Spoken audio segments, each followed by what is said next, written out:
J'ai eu quelques expériences paranormales en grandissant, mais il y a une en particulier qui m'a beaucoup marquée. J'avais environ 12 ans, j'ai la trentaine maintenant. Au cours d'une soirée pyjama, un week-end avec des amis, cet événement s'est produit alors que tout le monde était déjà endormi.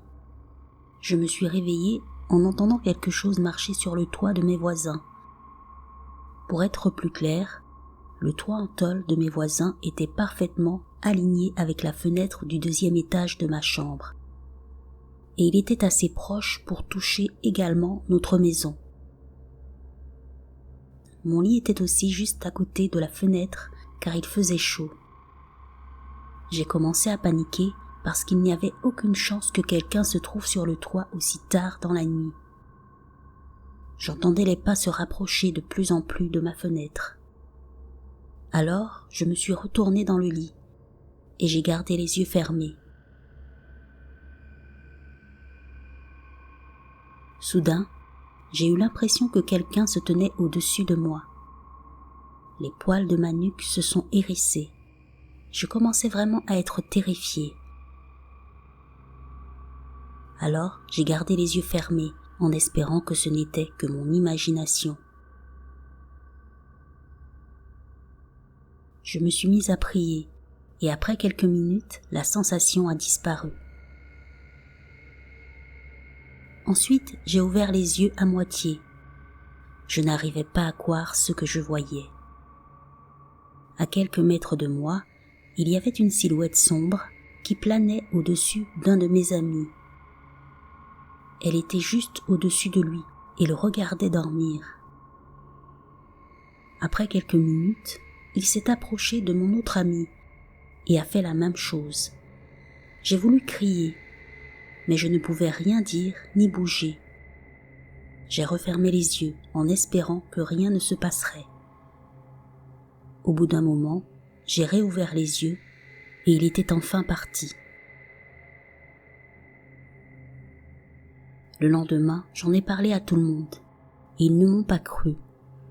Aujourd'hui encore, je ne peux pas expliquer ce qui s'est passé cette nuit-là.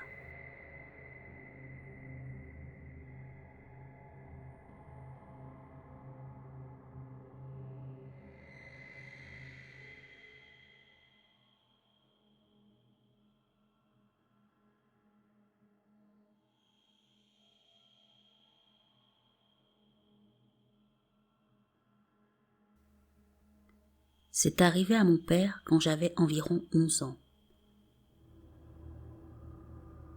Quand il m'a raconté cette histoire, le lendemain, j'ai pu voir dans ses yeux qu'il avait vraiment peur.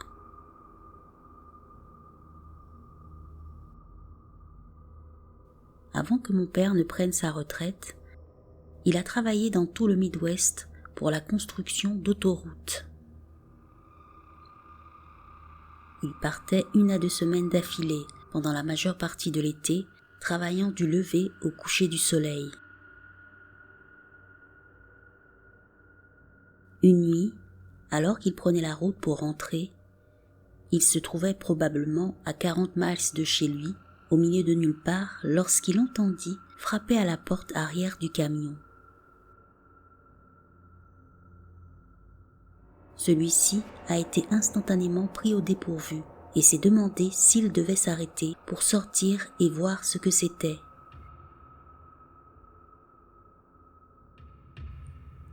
Il a également pensé à baisser sa vitre pour essayer de comprendre ce qui faisait ce bruit. C'était bizarre, mais il décida tout de même de continuer à rouler.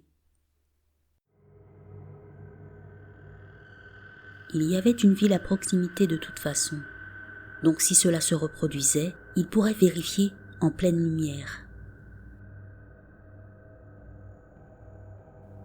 En arrivant dans la ville, le bruit s'est arrêté. Un peu soulagé, il ne s'arrêta pas et continua de rouler.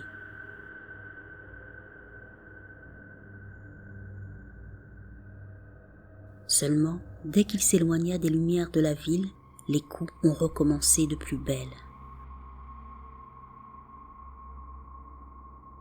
Le bruit ressemblait vraiment à des coups de poing, comme si quelqu'un frappait sur la porte arrière.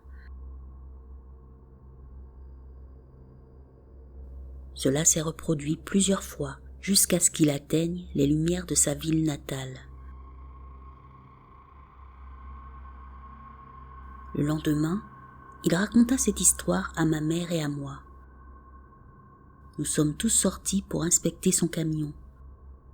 Sur la porte arrière, d'où les cognements provenaient, on vit des marques étranges qui ressemblaient à des marques d'articulation.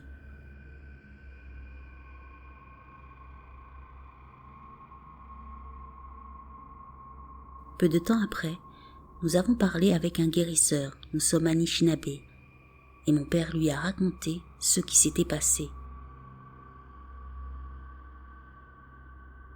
Il nous a dit que c'était une bonne chose qu'il ne soit pas sorti ou qu'il n'ait pas baissé sa fenêtre.